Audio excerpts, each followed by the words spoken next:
The best family cars have to be spacious enough to fit you, your other half, the kids, and everyone's luggage.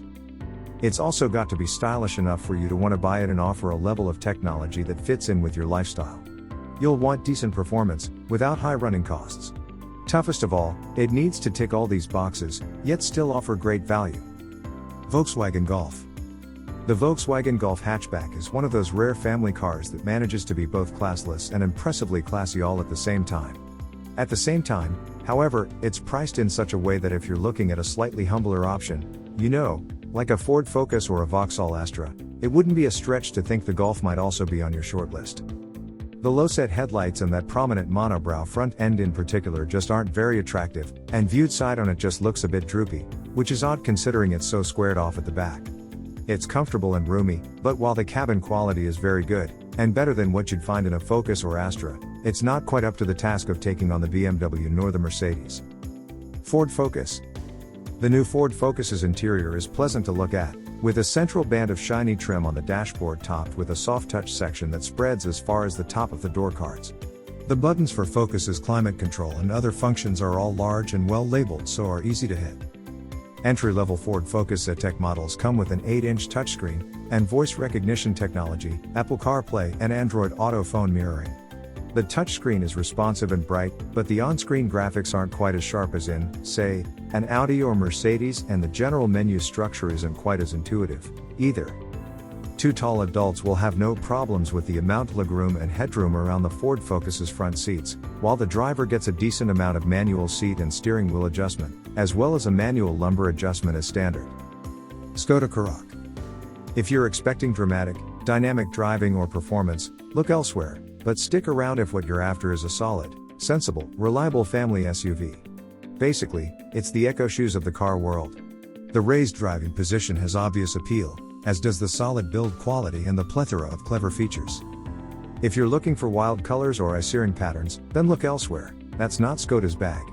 If that means that the Karoq's cabin isn't the most thrilling place to be, then it also means that it's big on being easy to use and simple in its layout. That simplicity includes the 8-inch central touchscreen, which has big, clear menu buttons, while the recent addition of the 2-spoke multifunction steering wheel from the Octavia and Enyaq 4 is a nice touch. As you grip that wheel and fiddle with the touchscreen, you'll also notice that you're sitting very comfortably. Mercedes A-Class. If you're after a small-ish car that promises big money levels of tech and luxury but don't want to pay, well, big money to get it, then allow us to introduce you to the Mercedes A-Class. It's the most affordable new Mercedes on the market, but that doesn't mean it skimps on the toys or prestige appeal that you'll find in the firm's bigger cars. Mercedes A-Class cabin looks impressively classy. Its step-dash top is crowned by two high-resolution digital screens, which merge together to form an almost seamless widescreen display.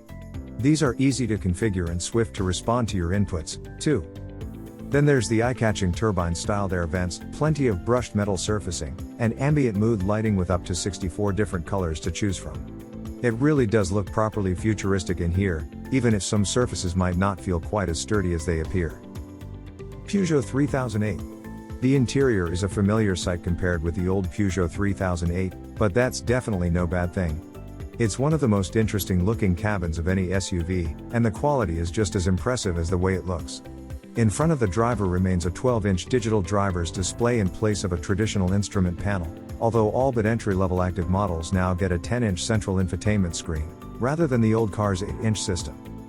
Physical buttons to control the infotainment are pointed towards you, while a high-set center console creates a comfortable, cocoon-like effect.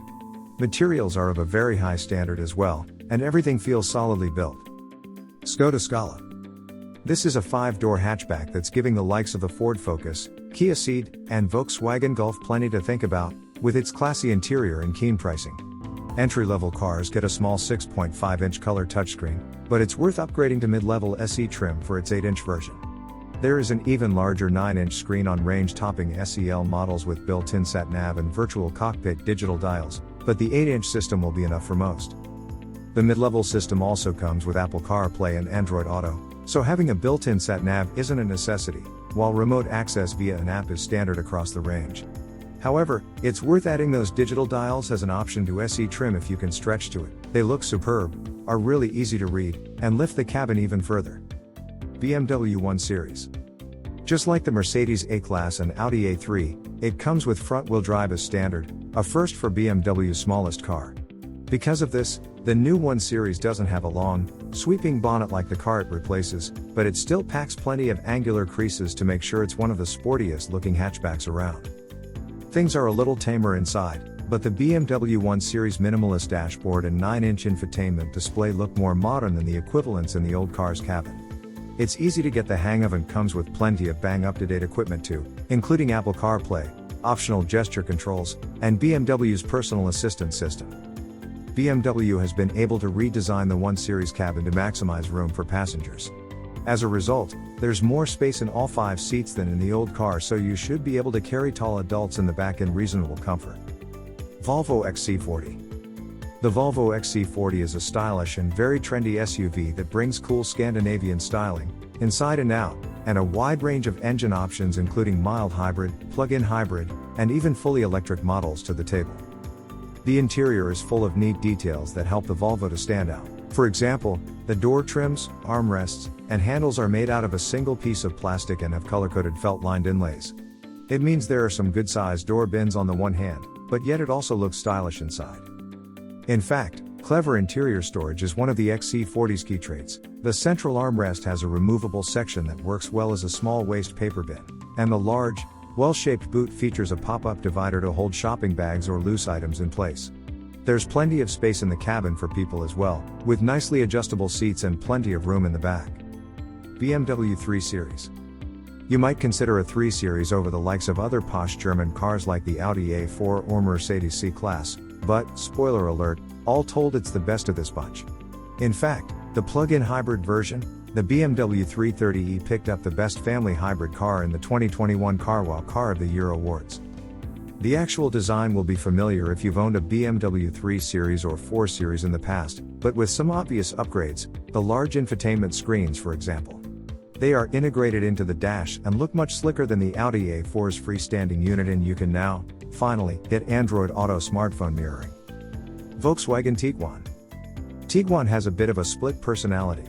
High-spec models are smart-looking and have plush seats, yet the cheaper models have more obvious hard and scratchy plastics that seem out of place in an upmarket model like this. It's really worth paying attention to the spec to get the best out of this VW SUV. The infotainment screen is packed with features including Apple CarPlay and Android Auto, and there are options including digital dials and a large main screen. It's a bit fiddly to use, though, as there aren't enough actual buttons. It's all touch-sensitive panels that aren't very good to use while driving. If you enjoyed this video, kindly press the like button. Also, don't forget to subscribe with notifications on, so that you don't miss out on videos like this. Thank you for watching.